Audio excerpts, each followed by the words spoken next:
Hello students, आज chapter 4 में digital data tabulation spreadsheet advance में आज हम डिस्कस करेंगे introduction of MS Excel, worksheet, workbook, cell, columns, rows and last रहेगा रेंज ऑफ सेल।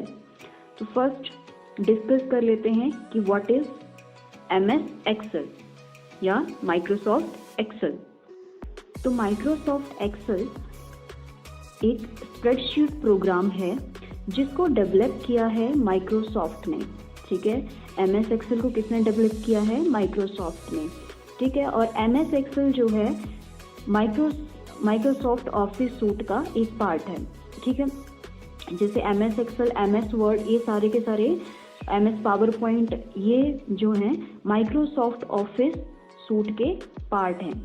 ठीक है, अब नेक्स्ट बात आती है कि माइक्रोसॉफ्ट एक्सेल जो है ये फर्स्ट टाइम कब रिलीज़ किया गया था? सितंबर 30, 1985 को। ठीक है, कब रिलीज़ किया गया था? सितंबर 30, 1985 को। डेवलप किसने किया है? माइक्रोसॉफ्ट ने। ठीक है, नेक्स्ट है कि माइक्रोसॉफ्ट एक्सेल एक एप्लीकेशन सॉफ्टवेयर है। किस तरह का सॉफ्टवेयर है माइक्रोसॉफ्ट एक्सेल? Application software. तो नेक्स्ट बात आती है कि माइक्रोसॉफ्ट एक्सेल का यूज़ क्या है, किस लिए माइक्रोसॉफ्ट एक्सेल को यूज़ किया जाता है। ठीक है, तो जैसे कि मैंने बताया कि माइक्रोसॉफ्ट एक्सेल क्या है? एक स्प्रेडशीट प्रोग्राम है। क्या है? एक स्प्रेडशीट प्रोग्राम। ठीक है, जिसका काम क्या है? That can be use to store and work with the list of data, perform calculations and charts, यहाँ आएगा charts and reports। ठीक है, तो माइक्रोसॉफ्ट एक्सेल का क्या काम है? डाटा की कैलकुलेशन करना, चार्ट्स क्रिएट करना, ठीक है, रिपोर्ट्स क्रिएट करना। ठीक है, तो एमएस एक्सेल की हेल्प से हम वेरियस टाइप ऑफ नंबर्स को कंप्यूट कर सकते हैं। ठीक है, डिफरेंट वे से डाटा को फॉर्मेट कर सकते हैं। ओके, और क्या बताया कि एमएस एक्सेल की हेल्प से हम चार्ट्स क्रिएट कर सकते हैं, रिपोर्ट्स क्रिएट कर सकते हैं। ठीक है, तो एमएस एक्सेल की इंट्रोडक्शन में क्या क्या बताया कि एमएस एक्सेल को डेवलप किया था माइक्रोसॉफ्ट ने। ठीक है, माइक्रोसॉफ्ट ने एमएस एक्सेल जो है माइक्रोसॉफ्ट ऑफिस सूट का पार्ट है। ये फर्स्ट रिलीज हुआ था सितंबर 30, 1985 को, और माइक्रोसॉफ्ट एक्सेल एक एप्लीकेशन सॉफ्टवेयर है। ठीक है, माइक्रोसॉफ्ट एक्सेल जो है किस लिए यूज़ किया जाता है? ये कैलकुलेशन परफॉर्म करने के लिए, चार्ट्स क्रिएट करने के लिए, रिपोर्ट्स क्रिएट करने के लिए एमएस एक्सेल का जो है हम यूज़ करते हैं। ठीक है, नेक्स्ट टॉपिक की बात करें कि स्प्रेडशीट क्या होती है। वर्कशीट को स्प्रेडशीट भी बोला जाता है। ठीक है, वर्कशीट को क्या बोला जाता है? स्प्रेडशीट। और जो वर्कशीट होती है वो कॉलम्स और रोज से मिलके बनी होती है। ठीक है, तो वर्कशीट को और क्या बोल सकते हैं? स्प्रेडशीट। तो हम बोल सकते हैं कि वर्कशीट क्या होती है? कलेक्शन ऑफ सेल्स, और सेल्स किससे बनते हैं? रोज एंड कॉलम। ठीक है, तो यहाँ पे आपको जो वर्टिकल लाइंस दिख रही हैं ये क्या है? कॉलम्स हैं, और जो हॉरिजॉन्टल रो दिख रही हैं ये क्या है? रोज हैं। Next point is columns. ठीक है, कॉलम्स क्या होते हैं? तो वर्कशीट में जो वर्टिकल लाइंस होती हैं उनको बोला जाता है कॉलम्स। ठीक है, और कॉलम्स जो हैं अल्फ़ाबेट से स्टार्ट होते हैं, जैसे कि column A, column B, column C, column D, column E. ठीक है, तो हम क्या बोल सकते हैं? कॉलम्स नेम जो होते हैं, कॉलम नेम्स क्या होते हैं? Are started with alphabets. ठीक है, तो इस तरह से कॉलम्स के नेम आते हैं। एमएस एक्सेल में टोटल कॉलम्स होते हैं 16,348। ठीक है, टोटल कॉलम कितने होते हैं? एमएस एक्सेल की जो स्प्रेडशीट होती है उसमें 16,348। Now next point is rose. रोज क्या होती हैं? तो वर्कशीट में जो हॉरिजॉन्टल रोज होती हैं, ठीक है, हॉरिजॉन्टल जो लाइंस हैं इनको क्या बोला जाता है? रोज बोला जाता है। ठीक है, और horizontal lines in a worksheet is called rows. ठीक है। अब रोज के जो नेम होते हैं वो स्टार्ट होते हैं with the number like 1 2 3 4 5।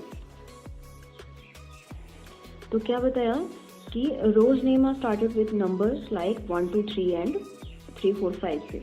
Okay, तो टोटल नंबर ऑफ रोज जो MS एक्सेल में होती हैं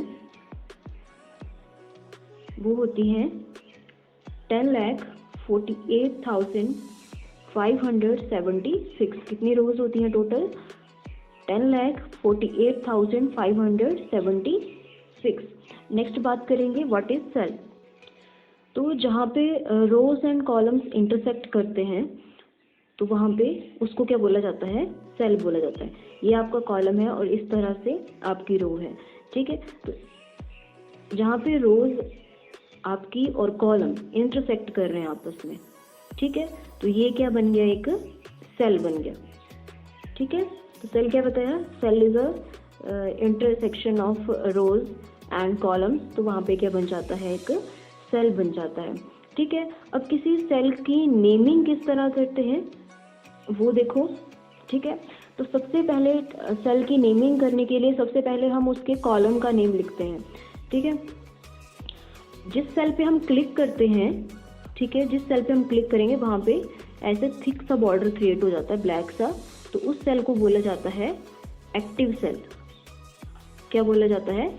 एक्टिव सेल, ठीक है। अब हम किसी सेल की नेमिंग किस तरह करते हैं वो देखो। तो सबसे पहले हम कॉलम का नाम लिखते हैं। किसका नाम लिखते हैं? कॉलम का नाम लिखते हैं। और उसके बाद किसका नाम लिखते हैं? रो का नाम लिखते हैं, ठीक है। तो अगर मैं बात करूं कि इस सेल का नाम क्या है तो हम किस तरह नाम बनाएंगे? पहले कॉलम का नेम क्या आ जाएगा? B, और रो का नाम क्या आ जाएगा? 2। कौन सी रो है ये? क्या नंबर है इसमें? रो का 2, ठीक है। तो इस सेल का नाम क्या है? B2। क्या नाम है इस सेल का? B2। अगर मैं बात करूं कि इस सेल का नाम क्या है तो यहाँ पे कॉलम का नाम क्या है? D, ठीक है। और रो कौन सी है? 4। तो इस सेल का नाम क्या है? D4। तो सेल की नेमिंग करने के लिए पहले हम कॉलम का नाम लिखते हैं, फिर उसके रो का नाम। नेक्स्ट टॉपिक है रेंज ऑफ सेल, ठीक है। तो ग्रुप ऑफ सेल को क्या बोला जाता है? रेंज ऑफ सेल, ठीक है। अब जब हमें मल्टीपल सेल पे कैलकुलेशन परफॉर्म करनी है, ठीक है, तब हम यूज़ करते हैं रेंज ऑफ सेल। अगर हमें मल्टीपल सेल पे कैलकुलेशन परफॉर्म करनी है तो हमें हर सेल का नेम लिखना पड़ेगा, ठीक है। तो इस चीज़ को ओवरकम करने के लिए हम रेंज ऑफ सेल का यूज़ कर सकते हैं, जिसमें हम क्या करते हैं? फर्स्ट सेल का नेम लिखते हैं और लास्ट सेल का नेम लिखते हैं। जैसे फॉर एग्जांपल आपको इन सभी सेल का, ठीक है, इन सभी सेल की जो है इन सभी सेल की जो वैल्यूज़ होती हैं उनको जो है प्लस करना है, ठीक है। तो इसके लिए आपको क्या करना पड़ेगा? प्लस करने के लिए पहले C ऐसे लिखना पड़ेगा, C2, फिर प्लस करके अलग अनदर सेल का नेम लिखना पड़ेगा, ठीक है। तो इसको ओवरकम करने के लिए हम रेंज ऑफ सेल का यूज़ करते हैं। तो रेंज ऑफ सेल में हम फर्स्ट सेल का नेम लिखेंगे। फर्स्ट सेल कौन सा है? C2, और यहाँ पे लगा देंगे कॉलन का साइन और लास्ट सेल का नाम लिखेंगे, ठीक है। तो इसको बोला जाता है रेंज ऑफ सेल, जिसमें हम फर्स्ट सेल का एड्रेस लिखते हैं और लास्ट सेल का एड्रेस लिखते हैं।